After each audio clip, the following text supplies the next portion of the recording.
Hi hello welcome to Chiranjeevi education. So ఈరోజు ముఖ్యాంశాలు చూద్దాం. మనకి యాదాద్రి ఆలయానికి ప్రత్యేక గుర్తింపు, ఓగ్ సర్టిఫికేట్ అందజేసిన కేంద్ర సంస్థ, భారత్కు షాక్, అమెరికా చేతిలో ఓటమి, మహిళలకు హాకీ ఒలింపిక్ క్వాలిఫైయర్. సో ఇవన్నీ మనకి ఈరోజు వచ్చిన ముఖ్యాంశాలు చూద్దాం.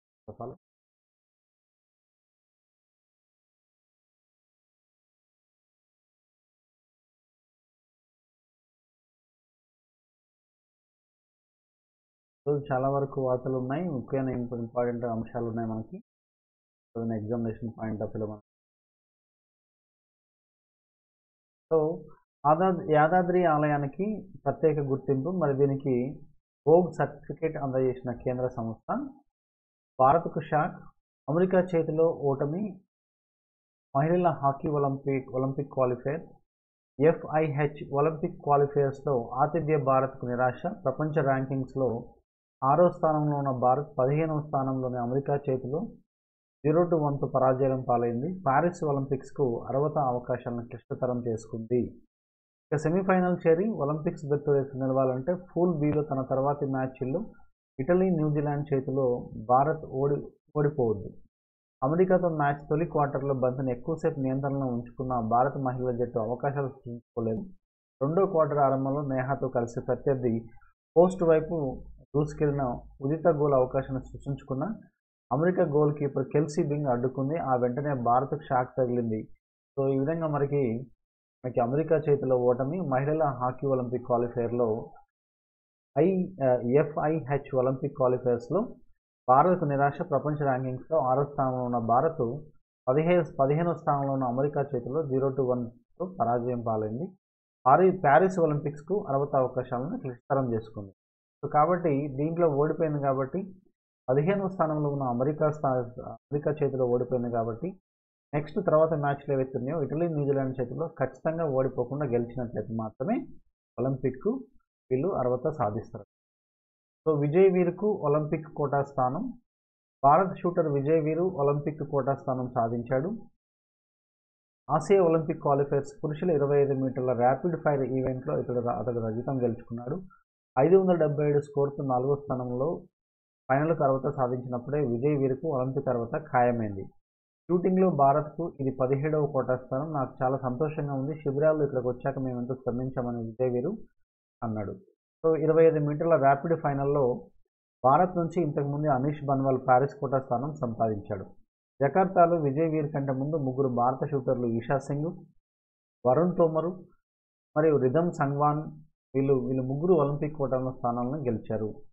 సో ఈ విధంగా మనకి విజయ్ వీర్కు ఒలింపిక్ కోటా స్థానం కన్ఫర్మేషన్ అయిందనమాట. ఆసియా ఒలింపిక్ క్వాలిఫైయర్స్లో పురుషుల 25 మీటర్ల ర్యాపిడ్ ఫైర్ ఈవెంట్లో ఇతను రజతం గెలుచుకున్నాడు. 577 స్కోర్తో 4వ స్థానంలో ఫైనల్ చేరుకున్నాడు. నెక్స్ట్ అమెరికాలో ఆసియా అమెరికన్ ఓటర్ల జోరు. రెండు దశాబ్దాలుగా అమెరికాలో ఆసియా అమెరికన్ ఓటర్ల సంఖ్య విపరీతంగా పెరిగిపోతుందని తాజా అధ్యయనంలో వెల్లడైంది. ప్యూ రీసెర్చ్ సెంటర్ అధ్యయనం ప్రకారం గత 4 ఏళ్లలో ఆసియా అమెరికన్ ఓటర్ల సంఖ్య అమెరికాలో 15% పెరిగిందని, నవంబర్ నాటికి 1.50 కోట్ల మంది ఆసియా అమెరికన్లు ఓటు వేయడానికి అర్హులు. వీరిలో అధికంగా డెమోక్రటిక్ పార్టీ వైపు మొగ్గు చూపుతున్నట్లు తెలిసింది. 2020 అమెరికా ఎన్నికల్లో వీరిలో 72% మంది జో బైడెన్కు ఓటు వేయగా 28% మంది డొనాల్డ్ ట్రంప్కు ఓటు వేశారు. 2022 నాటికి ఆసియా అమెరికన్లు 55% మంది 5 రాష్ట్రాల్లో అత్యధికంగా 40 లక్షల మంది కాలిఫోర్నియాలో నివసిస్తుండగా మిగతా జనాభా న్యూయార్క్, టెక్సాస్, హవాయిస్, న్యూజెర్సీలో ఓటర్లుగా ఉన్నారు. సో అమెరికాలో ఆసియా అమెరికన్ ఓటర్ల జోరు అంటే వీళ్ళ యొక్క ఓటింగ్ శాతం అనేది ఎక్కువ మంది, అక్కడ నివసించే వాళ్ళు ఎక్కువ మంది పెరుగుతున్నారని చెప్పేసి ఈ విధంగా తెలుస్తుంది. సో POKలో బ్రిటిష్ రాయబారి తీవ్ర అభ్యంతరం వ్యక్తం చేసిన భారత్, పాకిస్తాన్లోని Britain high commissioner John Marriott Pak ఆక్రమిత కాశ్మీర్ POKలో పర్యటించడంపై శనివారం భారత్ తీవ్ర అభ్యంతరం వ్యక్తం చేసింది. బ్రిటిష్ హై కమిషనర్, ఆ దేశ విదేశాంగ కార్యాలయం సిబ్బంది POKలో పర్యటించడాన్ని తీవ్రంగా పరిగణిస్తున్నాం. భారత సార్వభౌమత్వం, ప్రాదేశిక సమగ్రతను ఉల్లంఘించి ఈ చర్య ఎంతమాత్రం ఆమోదయోగ్యం కాదని, ఈ ఉల్లంఘనపై మా ఆందోళన భారత్లోని బ్రిటిష్ హై కమిషనర్ దృష్టికి తీసుకెళ్లాం. జమ్మూ కాశ్మీర్, లద్దాఖ్ ఎప్పటికీ భారత్లోని అంతర్భాగాలే అనే విదేశాంగ శాఖ అధికారిక ప్రకటనలో స్పష్టం చేసింది.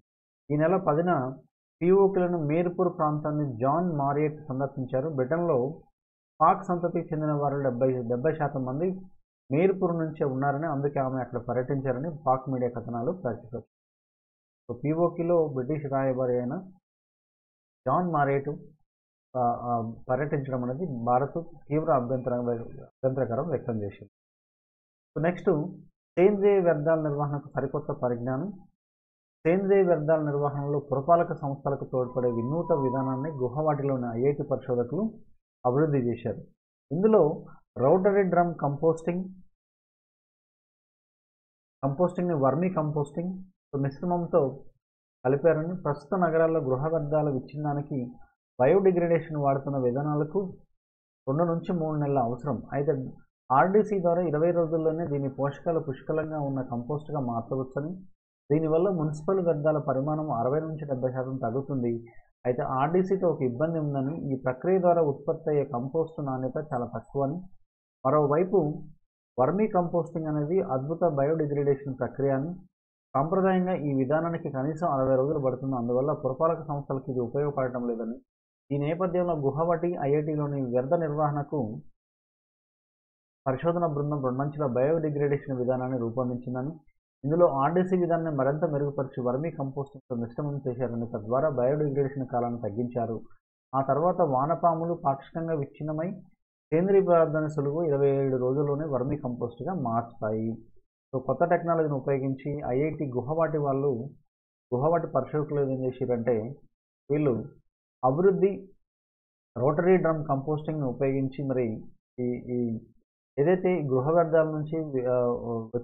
నుంచి వచ్చే వ్యర్థాలను ఉపయోగించి వర్మీ కంపోస్ట్ ఉపయోగించి దాన్ని బయోడిగ్రేడేషన్ మెథడ్లో దాన్ని అతి తక్కువ రోజుల్లోనే దీన్ని బయోడిగ్రేడేషన్ మెథడ్ ద్వారా దాన్ని విచ్ఛిన్నమైన సేంద్రియ పదార్థాలుగా వర్మీ కంపోస్ట్గా మార్చి ఉపయోగిస్తున్నారనే విషయాన్ని మనం పెట్టుకోవాలి. ఐఐటి గువాహటిని.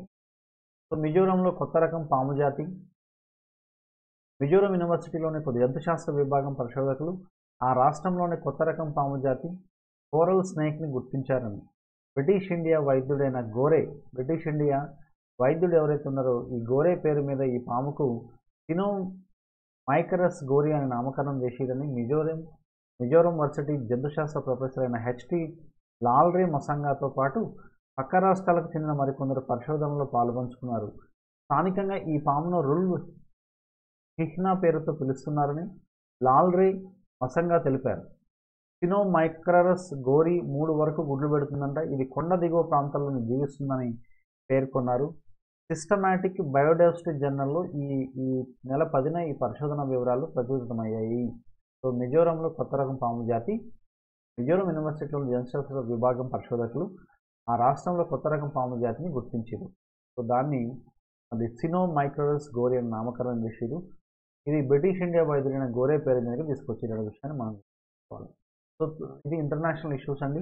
తైవాన్ అధ్యక్ష ఎన్నికల్లో చైనా వ్యతిరేక విజయం. డిపిపి అభ్యర్థి అయిన లాయ్ చింగ్కు పట్టం కట్టారు. తైవాన్ అధ్యక్ష ఎన్నికల్లో అధికార డెమోక్రటిక్ ప్రోగ్రెసివ్ పార్టీ అభ్యర్థి అయిన లాయ్ చింగ్ తే విజయం సాధించారు. ప్రస్తుతం ఆయన ఆ దేశ ఉపాధ్యక్షుడిగా ఉన్నారని, గత 8 ఏళ్లుగా దేశాధ్యక్షురాలుగా కొనసాగుతున్న సాయింగ్ వెన్ స్థానంలో బాధ్యతలు చేపడతారు. డిపిపి అగ్రనేతలైన సాయింగ్ వెన్, లాయ్ చింగ్ ఇద్దరు తైవాన్ను విలీనం చేసుకోవాలన్న చైనా యత్నాలను గట్టిగా వ్యతిరేకిస్తున్న వ్యక్తులే. తమ దేశాన్ని ఆక్రమించుకోవాలని చూస్తున్న బీజింగ్తో కనీసం చర్చలకు కూడా వీరు సముఖత వ్యక్తం చేయలేదు.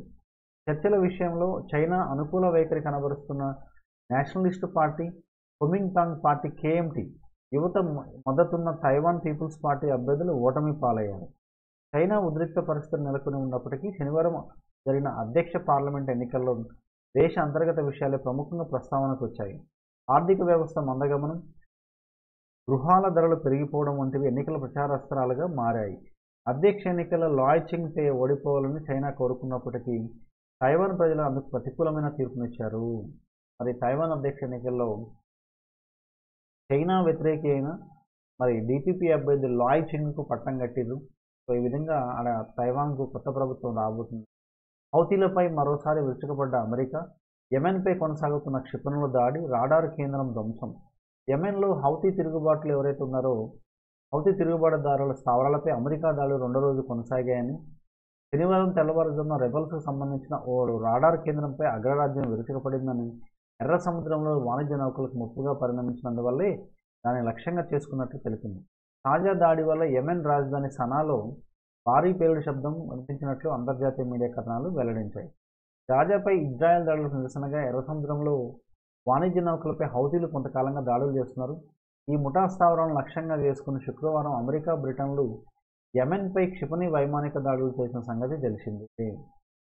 తాజా పరిస్థితుల నేపథ్యంలో ఎర్ర సముద్రం, గల్ఫ్ ఆఫ్ ఎడెన్లోని యెమెన్ తీర ప్రాంతాల వైపు మరో 72 గంటల పాటు రావద్దని తమ దేశ వాణిజ్య నౌకలకు అమెరికా నౌకాదళం శుక్రవారం రాత్రి హెచ్చరిక చేసింది.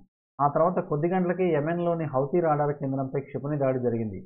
ఈ పరిణామాలపై అమెరికా అధ్యక్షుడు జో బైడెన్ స్పందిస్తూ హౌతీలు తమ వైఖరిని మార్చుకోకుంటే మరిన్ని దాడులు ఎదుర్కోవాల్సి ఉంటుందని హెచ్చరించారు. సో ఈ విధంగా మరి పశ్చిమం వైపున దేశాలన్నీ కూడా ఈ యుద్ధంలో పార్టిసిపేషన్ చేస్తున్నాయి. సో కాబట్టి అగ్రరాజ్యమైన అమెరికా కూడా యుద్ధంలో పాల్గొంటుంది.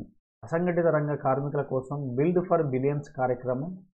So D labs, RBI, union bank of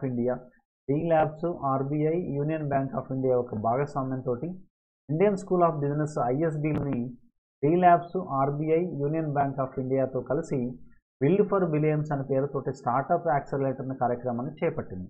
అసంఘటిత రంగ కార్మికులు, ఉద్యోగులకు విస్తృత స్థాయిలో అన్ని రకాల ఆర్థిక సేవలను అందుబాటులోకి తీసుకురావడం, ఫైనాన్షియల్ ఇంక్లూజన్ ఈ కార్యక్రమం యొక్క ప్రధాన లక్ష్యం.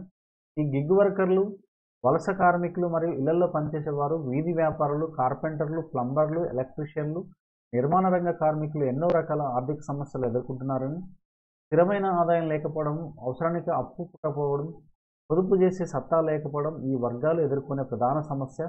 సో తత్ఫలితంగా ఆర్థిక భద్రత అనేది సూదర స్వప్నంగా ఉంటుంది. కాబట్టి ఇటువంటి వర్గాల ప్రయోజనాల కోసం పనిచేసే ఫిన్టెక్ అంకుర సంస్థలను ప్రోత్సహించే లక్ష్యంతో బిల్డ్ ఫర్ బిలియన్స్ కార్యక్రమాన్ని చేపట్టినట్లు ISB ప్రకటనలో వెల్లడించింది.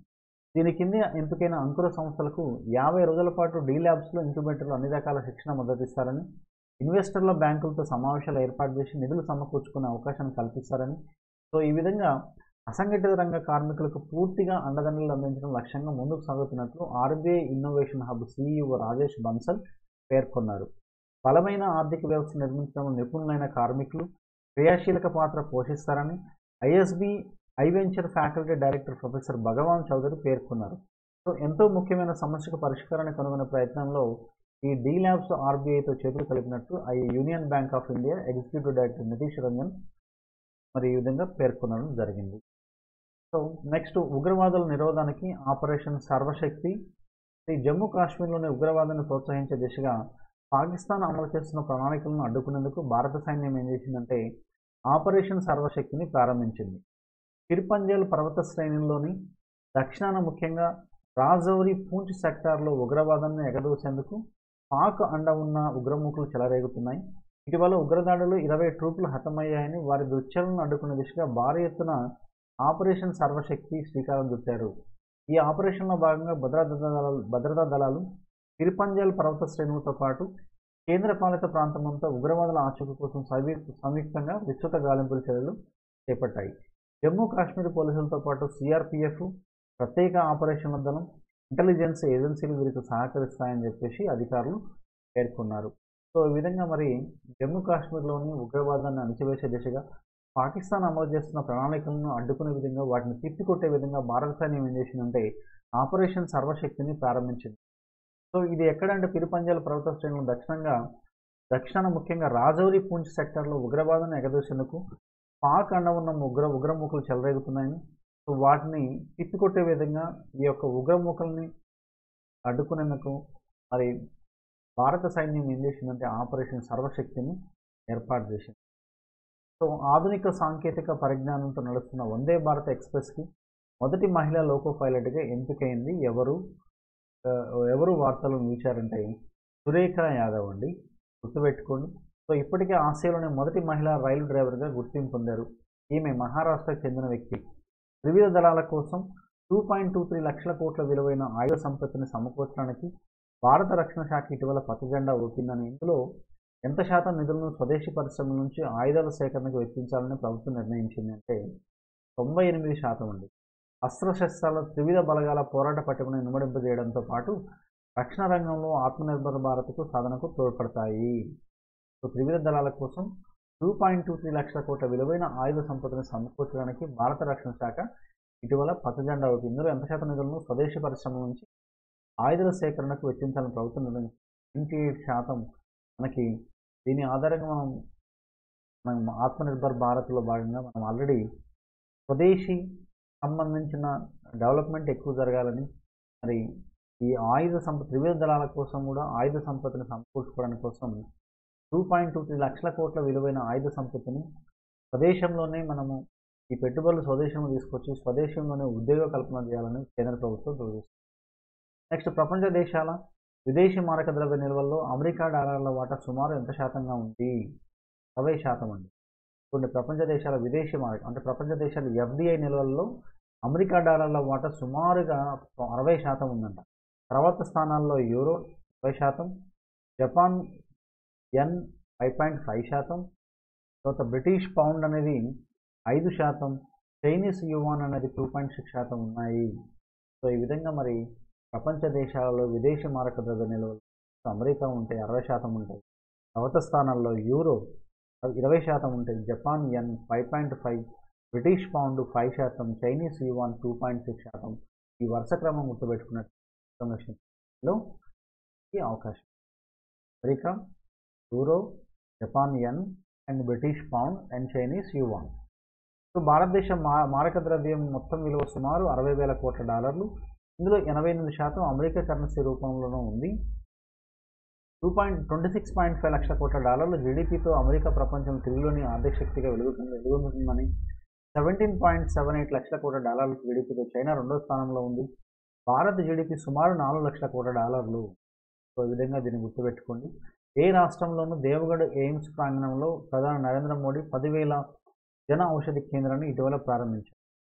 సో జన ఔషధి కేంద్రం మనకి ప్రధానమంత్రి మరి జన ఔషధి యోజన అనే ఒక కార్యక్రమం స్కీమ్లో భాగంగా మనకి ఈ ప్రధాని నరేంద్ర మోడీ గారు మనకి 10,000 జన ఔషధి కేంద్రాన్ని ఇటీవల ప్రారంభించారు. అది జార్ఖండ్లో ఉంది.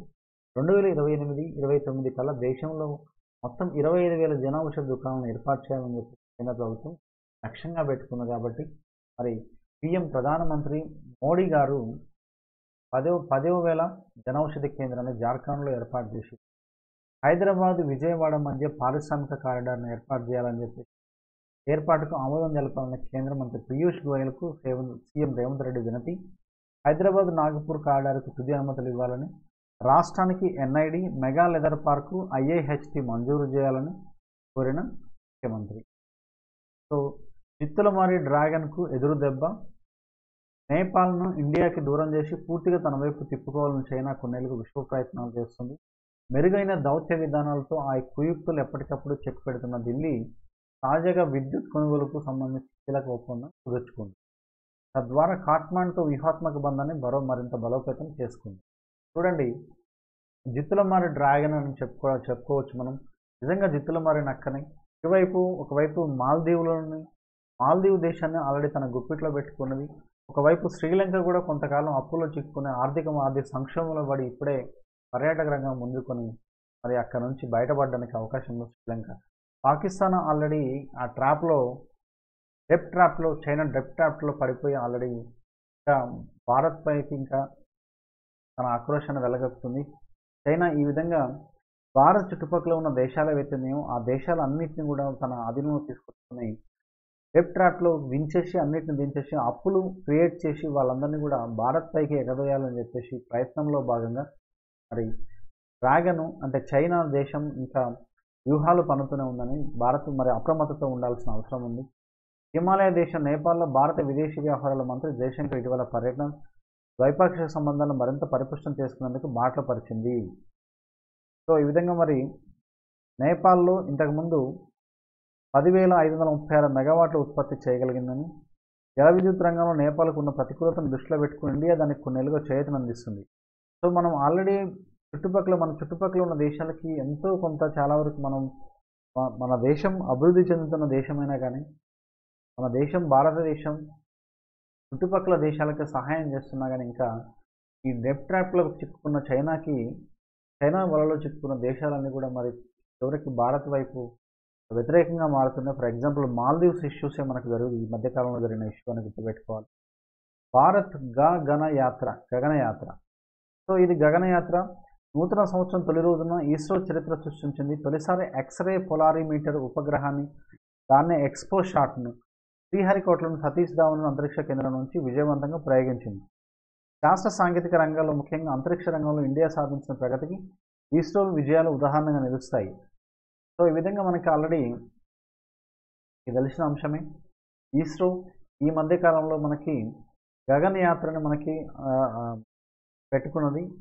జనవరి 1 నాడు మనకి జనవరి 2024 జనవరి 1 మనకి PSLV 58 రాకెట్ని ఎక్స్పో షాట్ని విజయవంతంగా నెంగిలోకి పంపింది.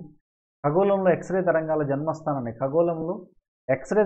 జన్మస్థానాన్ని గుర్తించే లక్ష్యంతో ఎక్స్పో షాట్ను ప్రయోగించింది అనే విషయాన్ని మనం గుర్తుపెట్టుకోవాలి. సో నెక్స్ట్ మనకి 2035 నాటికి అంతరిక్ష కేంద్రాన్ని ఏర్పాటు చేయాలనే లక్ష్యంతో సన్నాహాలు నిమగ్నమైంది ఇస్రో. 2040 నాటికి చంద్రుడిపైకి తొలి భారతీయుని పంపించడం, శుక్రగ్రహం కక్షలోకి ఉపగ్రహాన్ని ప్రయోగించడం, అంగారక గ్రహంపైకి దిగడం తదితర పెద్ద లక్ష్యాలను నిర్దేశించుకుని ఇస్రో పనిచేస్తుంది. సో అంతరిక్ష వాణిజ్యంలో సింహ భాగాన్ని కైవసం చేసుకోవడం మరో ప్రధాన లక్ష్యంగా ఇస్రో శ్రమిస్తుందనే విషయం చెప్పుకోవాలి. ప్రస్తుతం భారత అంతరిక్ష ఆర్థిక వ్యవస్థ $840 కోట్ల. ప్రపంచ అంతరిక్ష ఆర్థిక వ్యవస్థలో మన వాటా ఇంకా 2% అని చెప్పుకోవడం కొంచెం బాధాకరమైన విషయమే. 2030 నాటికి దీన్ని 9% పెంచుకునే అవకాశం ఉందని, ఇది సుసాధ్యం కావాలంటే ప్రైవేట్ రంగానికి తగిన భాగస్వామ్యం కల్పించాలి. కొంతకాలం క్రితం ఆవిష్కరించిన నూతన అంతరిక్ష విధానం వల్ల ప్రైవేట్ రంగ దిగ్గజ సంస్థలు అంతరిక్ష రంగంలో వ్యాపార కార్యక్రమాలు నిర్వహించేందుకు అవకాశం కలిగింది. అంతేకాకుండా అంతరిక్ష అంకుర సంస్థలు పెద్ద సంఖ్యలో ఏర్పాటై వివిధ రకాలైన ఉపకరణాలు, సాంకేతిక పరిజ్ఞానం ఆవిష్కరించడంపై దృష్టి సారిస్తున్నాయి. మరి చూసినట్టయితే మనకి ప్రైవేట్కి ఎక్కువగా మనం అవకాశాలు కల్పించినట్టయితే ఆటోమేటిక్గా మనకి విస్తృతమైన పరిశోధనలు చేపట్టి మరి మనం అనుకున్న లక్ష్యాలను ఈజీగా చేరుకోవచ్చు. 2030 నాటికి కనీసం 9% మన యొక్క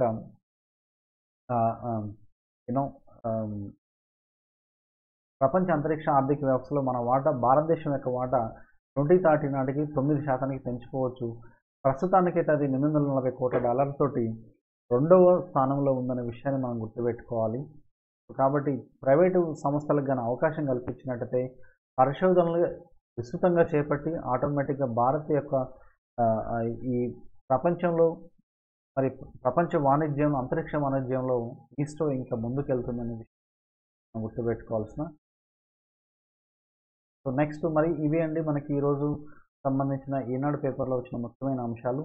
సో మనము ఇంకొక వీడియోలో మనం ఆల్మోస్ట్ అన్ని పేపర్లో ఉన్న ముఖ్యమైన ఇన్ఫర్మేషన్ అంతా కవర్ చేయడానికి ప్రయత్నం చేద్దాం. So thank you one and all.